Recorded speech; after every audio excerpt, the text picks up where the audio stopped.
इस कार्यक्रम के पुण्यार्जक हैं श्रीमान नंदकिशोर, श्रीमती शांता देवी जैन पहाड़िया, प्रमोद नीना जैन, सुनील निशा जैन पुत्र पुत्रवधू, अंकित इति जैन पौत्र पौत्रवधू, अक्षत जैन पौत्र, आद्विक जैन आन्या जैन पड़पौत्र पड़पौत्री एवं समस्त पहाड़िया परिवार। फर्म ARL इंफ्राटेक लिमिटेड, अक्षत अपार्टमेंट्स प्राइवेट लिमिटेड, जयपुर। स्वर्गीय श्री नेमचंद जैन जी की पुण्य स्मृति में श्रीमती शशिबाला जैन जी पुत्र एवं पुत्रवधू, श्री निखिल जैन जी, श्रीमती शालिनी जैन जी पौत्री एवं पौत्र, निमिषा जैन, शरण्या जैन। प्राचीन श्री अग्रवाल दिगंबर जैन पंचायत रजिस्टर्ड धर्मपुरा, प्रधान श्री चक्रेश जैन, महामंत्री विजेंद्र जैन, कोषाध्यक्ष श्री शेखर जैन, सचिव श्री नीरज जैन, मंदिर मैनेजर श्री पुनीत जैन।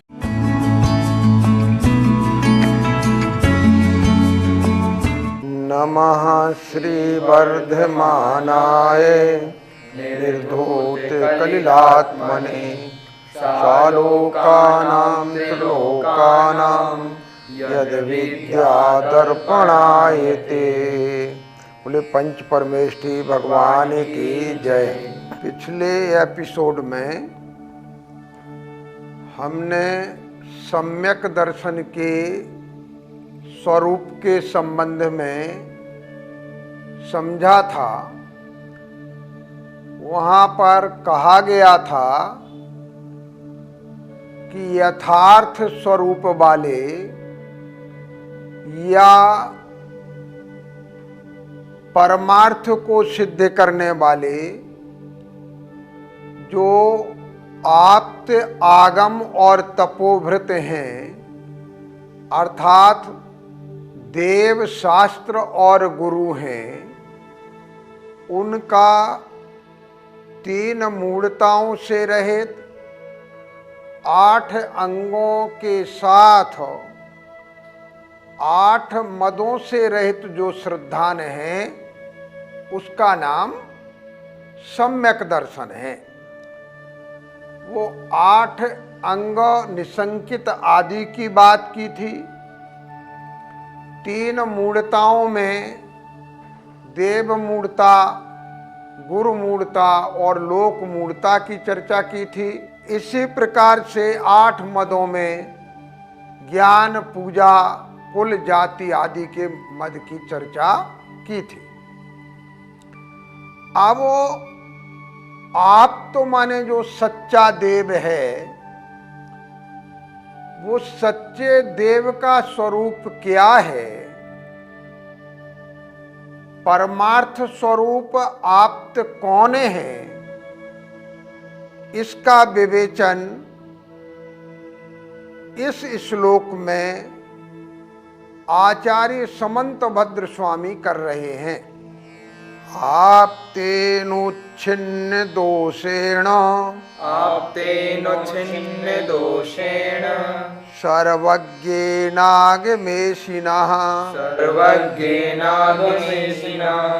भवितव्यं नियोगेन नान्यथा ह्याप्तता भवेत्।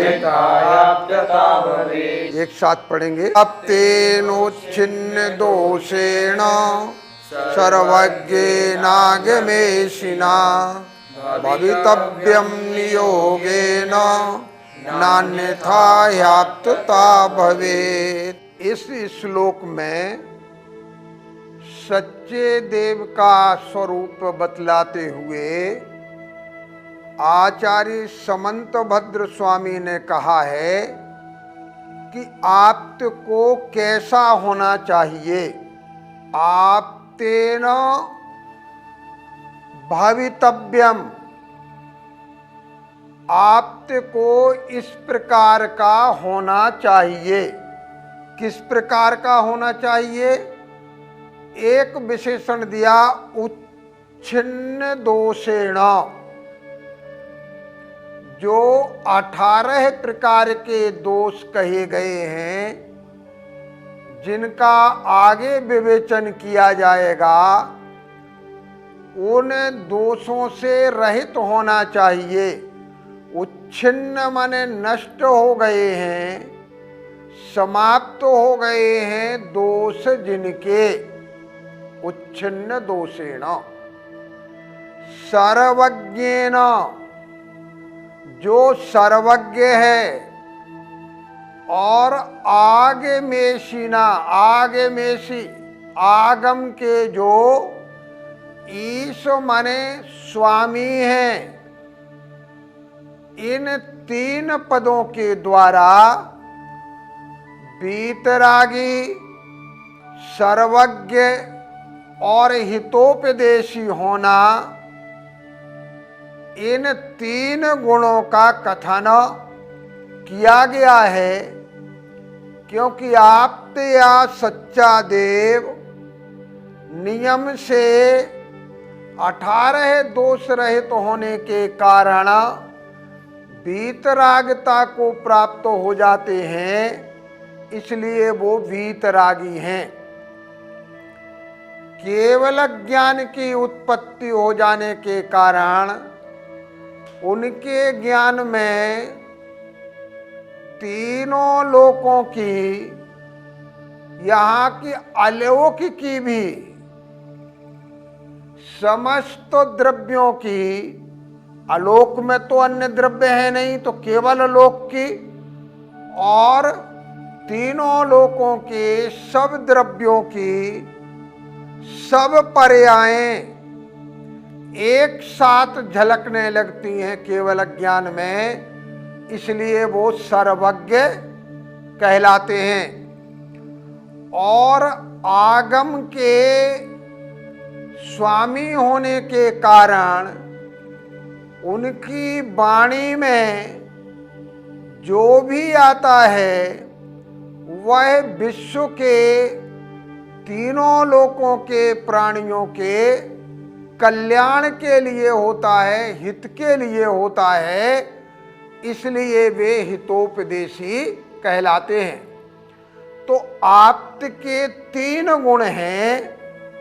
आप्त में ये तीन बातें होना चाहिए, वही सच्चा देव कहला सकता है, जो वीतरागी हो, सर्वज्ञ हो और हितोपदेशी हो।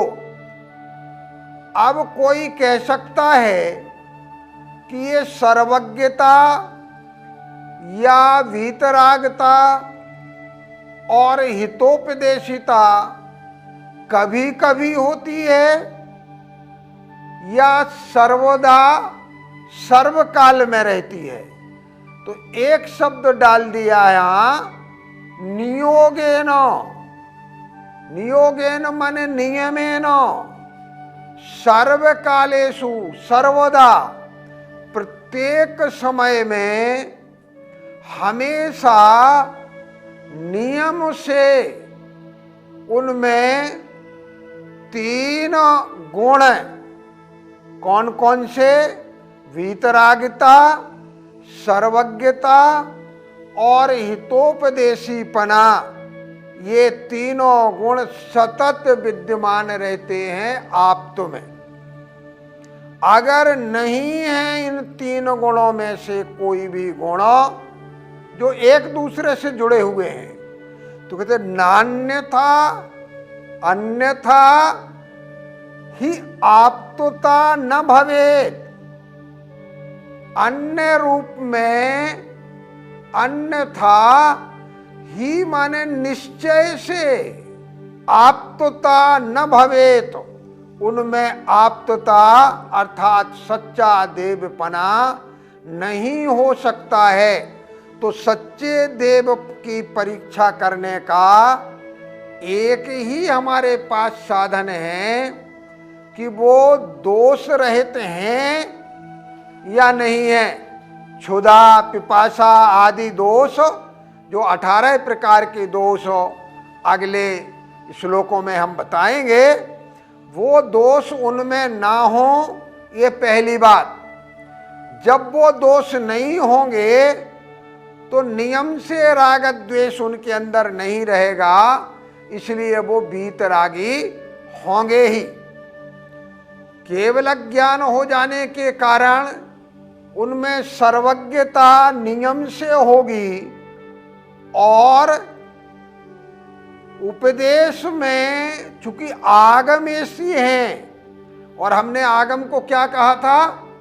आसमन्तात् गम्यन्ते अर्थः पदार्थः येन स आगमः, जिसके द्वारा संपूर्ण पदार्थों को हम पूरी तरह से जानते हैं, उसका नाम आगम है।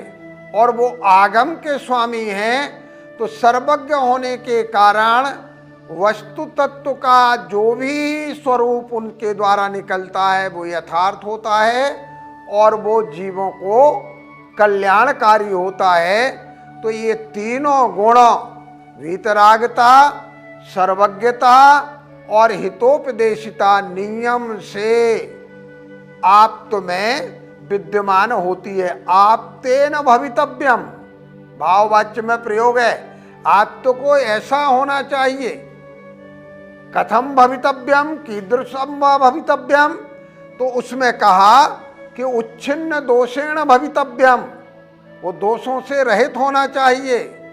सर्वज्ञेन भवितव्यम, वो सर्वज्ञ होना चाहिए। आगमेशिना भवितव्यम, और उसे आगम के स्वामित्व के कारण हितोपदेशी होना चाहिए। अन्यथा आप्तुता न ही भवे, अन्यथा उनमें आप्तुता या सच्चा देवपना नहीं रह सकता है।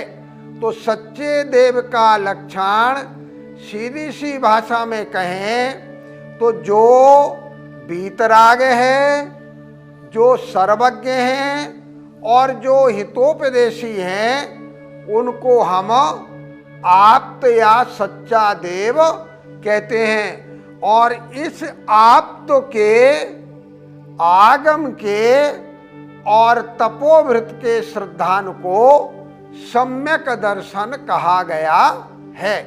तो सम्यक दर्शन को जानने के लिए, समझने के लिए हमें आप्त के स्वरूप को समझना भी जरूरी है, हमें आगम के स्वरूप को समझना भी जरूरी है, और हमें तपोभृत माने गुरु के स्वरूप को भी समझना आवश्यक है।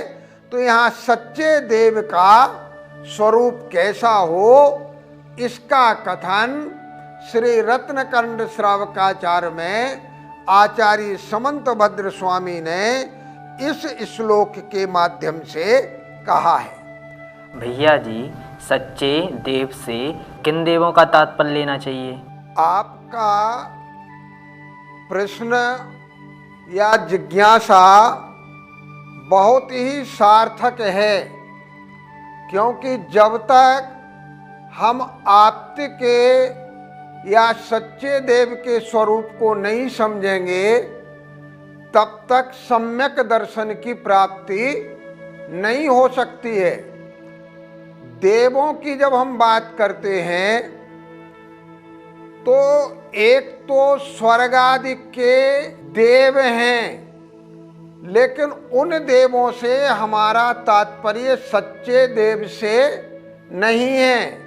वो देव गति के हैं, इसलिए देव कहलाते हैं, लेकिन उनमें आप्तता नहीं है। दूसरी बात ऐसी है कि कुछ कुदेव हैं जो कुत्सित प्रवृत्तियों वाले हैं, राग द्वेष से मलीमस हैं, और वो किसी को वरदान देना, किसी को शाप देना इत्यादि कार्य करते हैं। उन कुदेवों से भी हमारा तात्पर्य नहीं है।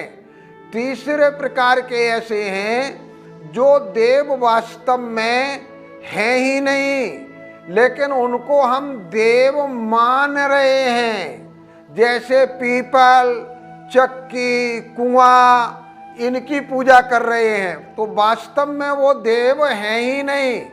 तो चाहे अदेव हों, चाहे कुदेव हों, और चाहे देवगति के देव हों, वो सच्चे देव की कोटि में नहीं है। अपितु जिनको वीतरागता प्राप्त हो गई है, जो सर्वज्ञ हो गए हैं और हितोपदेशी हो गए हैं, ऐसे जो देवों के द्वारा पूज्य भी देवाधिदेव हैं, तीर्थंकर भगवंत हैं, जिनसे हमें उपदेश मिला है और सर्वज्ञ होने के कारण उनका उपदेश एकदम वस्तु स्वरूप का सत्य कथन करने वाला है और वीतरागता के कारण किसी भी प्रकार का न किसी के प्रति राग है और न किसी के प्रति द्वेष है। ऐसे वीतरागी सर्वज्ञ और हितोपदेशी ही वास्तव में सच्चे देव हैं। भैया जी, आपने सर्वज्ञता का लक्षण बताते हुए कहा था कि जो सभी द्रव्यों की सभी पर्यायों को जानते हैं वह सर्वज्ञ हैं। तो क्या जो सर्वज्ञ होते हैं वो सभी द्रव्यों की समस्त पर्यायों को जान सकते हैं? केवल ज्ञान हो जाने के कारण वे इंद्रिय और मन की सहायता के बिना सब कुछ जानने में समर्थ हो जाते हैं, क्योंकि इंद्रियों की और मन की अपनी सीमा है। इंद्रिय मन से जो जाना जाता है वो सीमित ज्ञान होता है, वो द्रव्य के कुछ पर्यायों को ही जान पाते हैं वर्तमान वर्ती। लेकिन सर्वज्ञ का जो ज्ञान है वो ज्ञान असहाय है, केवल का मतलब संपूर्ण है। अन्य जितने ज्ञान थे वो उसी में समाहित हो गए हैं। अब वो एकमात्र ज्ञान कहा और ज्ञान का काम जानना देखना ज्ञानोपयोग रूप ही है। इसलिए वो किसी भी द्रव्य की भूतकालीन, वर्तमानकालीन या भविष्यकालीन, उसी प्रकार सभी द्रव्यों की भूत, वर्तमान और भविष्यकालीन सभी पर्यायों को जानने में समर्थ होते हैं, क्योंकि उनका ज्ञान जो है वो त्रैलोक्य में विराजमान विद्यमान जितने भी द्रव्य हैं उन सब द्रव्यों की सभी पर्यायों को जानने में समर्थ हैं। द्वादशांग जिनवाणी माता की जय।